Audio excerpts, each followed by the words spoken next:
நாம் தமிழர் கட்சியின் கொள்கை பரப்பு செயலாளர் திரு சாட்டை துரைமுருகன் அவர்களை பேசுமாறு அன்போடு அழைக்கிறேன். 4 முனை போட்டி நாடாள போவது யார் என்கிற தலைப்பில் எனக்கு உடன்பாடு இல்லை.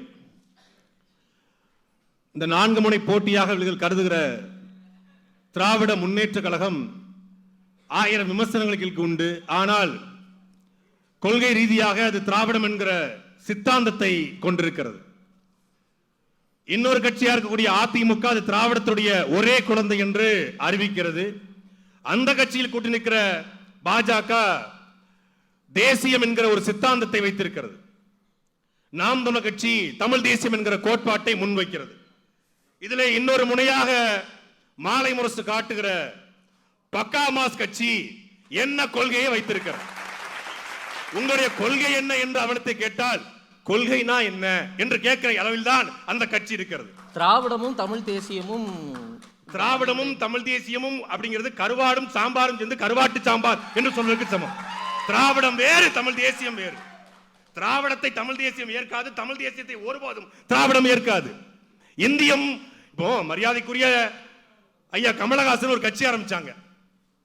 அந்த கட்சிக்கு ஒரு கொள்கையை அவங்க சொன்னாங்க. எப்படி ஆளவன் தான் படம் புரியுதுக்கு 15 வருஷம் ஆச்சோ அப்படி அந்த கொள்கையை நமக்கு புரியல. ஆனா அவருக்கு ஒரு கொள்கை இருந்துச்சு, சென்டரிசம் அப்படிங்கிற கொள்கை. அது அமெரிக்கன் போன்ற மேலை நாடுகள்ல இருக்கிற கொள்கை. மரியாதைக்குரிய பக்கா மாஸ் கட்சியினுடைய தலைவர் அண்ணன் விஜய்கிட்ட கொள்கையை கேட்டா சமூக நீதி, சமத்துவம், மதச்சார்பின்மை, பிறப்புக்கும் எல்லா உயிருக்கும் அப்படிங்கிறாரு. பிறப்புக்கும் எல்லா உயிருக்கும் என்பது திருக்குறள். உங்க கொள்கை என்ன? மதச்சார்பற்ற சமூக நீதி என்பது கோட்பாடு. உங்கள் கொள்கை என்ன? சரி, மதச்சார்பற்ற சமூக நீதி என்றால், சாதி ஒழிப்புதான் உங்கள் கனவு என்றால், கவியினுடைய ஆணவ படுகொலைக்கு ஏன் பக்கா மாஸ் கட்சியுடைய தலைவர் வாய் திறந்து பேசல? சமூக நீதி, சாதி ஒழிப்பு உங்கள் கோட்பாடு என்றால் 1992ஆம் ஆண்டு ஜூன் மாதம் 20ஆம் தேதி தருமபுரி மாவட்டம் அரூர்ல வீரப்பன் தேடுதல் வேட்டை என்கிற பெயர்ல வாட்சாத்தி என்ற கிராமத்தில் புகுந்த 185 வனத்துறை அதிகாரிகள் கிட்டத்தட்ட 35 பேரை கொன்றளித்து 18 பெண்களை பாலியல் வன்கொடுமை செய்து இந்திய நிலத்திலேயே நடந்த மிகப்பெரிய பாலியல் வன்கொடுமை வாட்சாத்தி பாலியல் வன்கொடுமை. அந்த வாட்சாத்தி பாலியல் வன்கொடுமைய சூத்திரதாரி சைலண்ட் கில்லர் செங்கோட்டையன். அந்த சைலண்ட் கில்லர் செங்கோட்டையனை உங்க கட்சியை சேர்த்து வச்சுக்கிட்டு நீ சமூக நீதி பேசுறீங்களா? சமத்துவம் பேசுறீங்களா? சாதி ஒழிப்பு பேசுறீங்களா? செங்கோட்டையனுடைய சட்டப்பையில அம்மா படம். ஏன்னு கேட்டா, யார் எப்படி வந்தாலும் அப்படி ஏற்றுக்கொள்ளக்கூடிய தன்மானமிக்க தலைவர் எங்கள் தளபதி. அப்படியா? சரி, அதிமுக வந்ததுனால செங்கோட்டையன் படம் சட்டப்பையில ஜெயலலிதா படம். நாளைக்கு திமுக யாராவது வந்தா கருணாநிதி படத்தோட ஏத்துக்குவீங்களா? பிஜேபி RSS யாராவது வந்தா சாவர்கர் படத்தோட, மோகன் பகவத் படத்தோட ஏத்துக்குவீங்களா? செங்கோட்டையன் கட்சியில சேர்ந்ததுனால அம்மா நினைவிடத்தில் மரியாதை செலுத்திய மரியாதைக்குரிய அருண்ராஜும் ஆதவ அர்ஜுனாவும் புஷி ஆனந்தும் நாளைக்கு திமுக சேர்ந்தா கலைஞர் கருணாநிதி சமாதியில போய் கட்டடிப்பீங்களா? நாளைக்கு பிஜேபி உங்க கட்சியில யாரா சேர்ந்தா சாவர்கர் நினைவிடத்தில் போய் சமாதியில போய் வழிபடுவீங்களா? இதனால தான் சொல்றோம், கொள்கையற்ற கேள்விக்குறி. கொள்கையற்ற கூட்டம் என்ன செய்யும் என்பதற்கு எடுத்துக்காட்டு இதான். இன்னைக்கு முதல் மாநாட்டுல நீங்க விக்கிரவாண்டி மாநாட்டுக்கு முன்னாடி ஒரு மாதிரி பேசுறீங்க, விக்கிரவாண்டி மாநாட்டுக்கு அப்புறம் வேற மாதிரி பேசுறீங்கன்னு கேக்குறாரு. கொஞ்சம் அமைதியா இருங்க. சரி, உட்காருங்க. ஆகச்சிறந்த அறிவாளிகள் எப்பா தாவேக்கா ஆகச்சிறந்த அறிவாளிகள். அவர்கள் மரத்திலே ஏற மாட்டார்கள். தாவேக்கா ஆகச்சிறந்த அறிவாளிகள். சரி, கொஞ்சம் அமைதியா தம்பி. உட்காரு. உட்காருப்பா. டேய் சலோ உட்கார் வேணாம். இல்ல வேணாம், நீ உட்காரு. தம்பி உட்காரு. சண்டை போடக்கூடாது, உட்காருங்க. உட்காருப்பா. பேசி முடிச்சிட்டு பேசுவோம். இல்ல தம்பி தாவேக்கா தம்பி செல்லக்குட்டி, லவ் யூ செல்லக்குட்டி. உட்கார் செல்லக்குட்டி, உட்கார் தங்கம், பேசிக்கலாம். இப்ப தாவேக்கா யாரும் தற்கூதின்னு சொல்லாதீங்கப்பா. ஆக சிறந்த அறிவாளிகள். அவங்க தலைவர் பேசிட்டு இருக்கும்போது மரத்தில் தின்னா தேங்காயை பறிக்க மாட்டாங்க.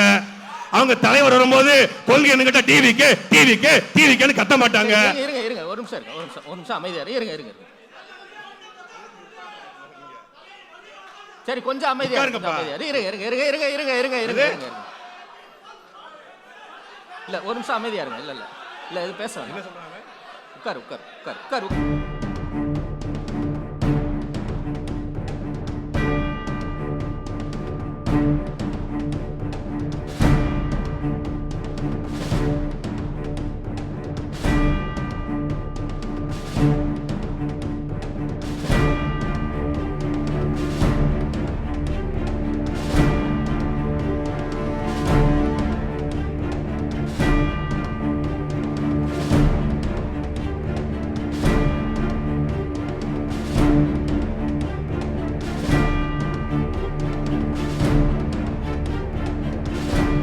இல்ல ஒரு நிமிஷம் அமைதியா இருங்க.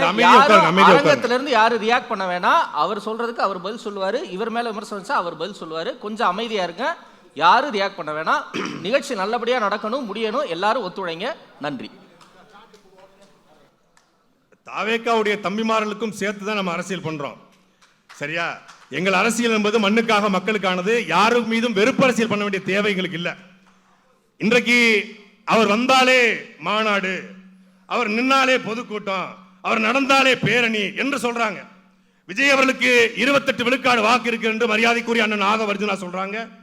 இங்கே வந்திருக்கிற பெருமதிப்பிற்குரிய தேர்தல் நிபுணர் என்பது மாதிரி ஜோதிடம் பார்த்துட்டு இருக்காரு.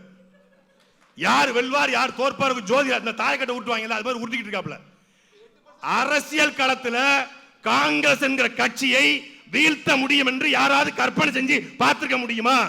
காங்கிரஸ் கட்சியை 18 வருஷம் கழிச்சு திமுக வீழ்த்துவது சாத்தியம் என்றால் அந்த திமுகவையும் வீழ்த்துவது இங்கே சாத்தியம் தான். புரியுதா உங்களுக்கு? ஒரு சாதாரண கட்சி தான் திமுக அன்னைக்கு. ஆனால் பணக்கார கட்சி, பண்ணையார் கட்சி காங்கிரஸ் வீழ்த்த முடிஞ்சது. ஏனால் தேவை இருந்தது. இங்க சாத்தியமா சாத்தியம் இல்லையா என்பதை விட தேவையா தேவை இல்லையா? இப்படித்தான் சொன்னாங்க. பீகார்ல 1 கோடி ஓட்டு இருக்கு, 1 கோடி உறுப்பினர் இருக்காங்க. நிதிஷ்குமார 25 சீட்டுக்குள்ள தள்ளிடுவேன். பிகே பிகே பிகே பிகே இங்க TVK TVK PK PK TVK TVK PK பிகேனாங்க. அப்படிதான் கத்துனாங்க. என்னாச்சு? 3.2 விழுக்காடு. போட்டியிட்ட 243 தொகுதியிலையும் டெபாசிட் காலி. வீகம் வகுத்து கொடுத்த பிரசாந்த் குஷிருக்கு அந்த நிலைமைன்னா ஏர்போர்ட் சீட்டை படிக்கிற எங்க அண்ணனுக்கு என்ன நிலைமை கற்பனை கூட பண்ணி பார்க்க முடியல. வீக வகுப்பாளர்களை வைத்திருக்கவர்கள் பில்டப் காட்டுவான். நீங்க ஜெகன்மோகன் ரெட்டி மாதிரி ப்ரௌன் கலர் பேண்ட்டும் ஒயிட் ஷர்ட்டும் போட்டுக்கோங்க. சரி, அதுக்கப்புறம் பேச்சு முடிக்கும் போது ஒரு பாசிட்டிவ் எனர்ஜி வேணும். அதனால என்ன பண்ணுங்க? நல்லதே நடக்கும் வெற்றி நிச்சயம் சொல்லிருங்க. சூப்பர். அப்புறம் நண்பா நண்பீஸ் ப்ரோ தோளா தோலிஸ் கொஞ்சம் எல்லாம் போட்டுக்கோங்க. அப்ப நமக்கு அவருக்கு தான் போட்டின்னு பேசிக்கோங்க. இது யாரு? வீக வகுப்பாளர். அவர் வீக வகுத்து கொடுத்த லட்சணத்தை நாங்க பீகார்ல பார்த்தோமே.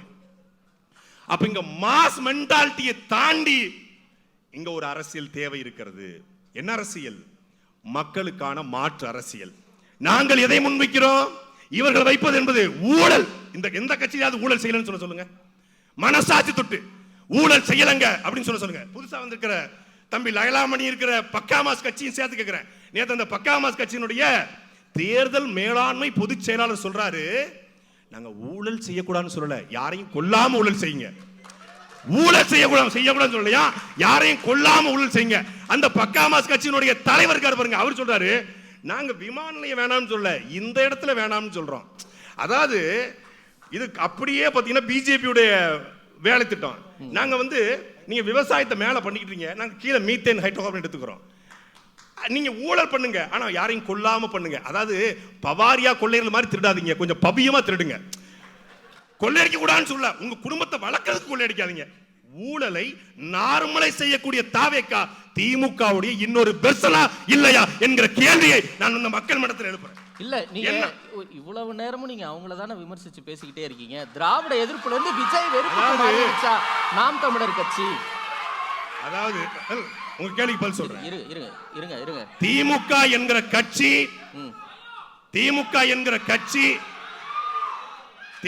என்கிற கட்சி துவங்கும் போது தவறான கட்சி அல்ல. அண்ணாதுரை அந்த கட்சியை துவங்கும் போது நல்ல நோக்கத்தோடு துவங்கினார். மொழி பற்றி இனப்பற்றோடு துவங்கினார். அதற்கு பிறகு அந்த கட்சி குடும்ப கட்சியாக, வாரிசு கட்சியாக, இன்றைக்கு ஊழல் செய்யக்கூடிய கட்சியாக 4.5 ஆண்டுகள் ஆட்சி, அது நாரிப்போன ஆட்சியாக மாறி போயிடுச்சு. மாற்று கருத்து இல்ல. ஆனால் வரும்போதே ஒரு கட்சி மோசமான கட்சியாக வருகிறது. எந்த கொள்கை, கோட்பாடு, சித்தாந்தம் இல்லாம முதல் நான் பேசுவதை குறுக்க மறிச்சிட்டாங்க. முதல் மாநாட்டுல அண்ணாவும் எம்ஜிஆரும் இல்ல, 2வது மாநாட்டுல அண்ணா எம்ஜிஆர், 3வது மாநாட்டுல கருணாநிதி ஜெயலலிதா வரலன்னா நீங்க சொல்லுங்க. இன்னைக்கு ஜெயலலிதா ஏறிட்டாங்க மேல. ஜெயலலிதா ஊழலே செய்யலன்னு கேட்டா இத மாதிரி உலக உருட்ட பார்க்க முடியாது. ஜெயலலிதா ஊழல் செய்யலையா அப்படின்னு கேட்டா என்ன சொன்னாரு?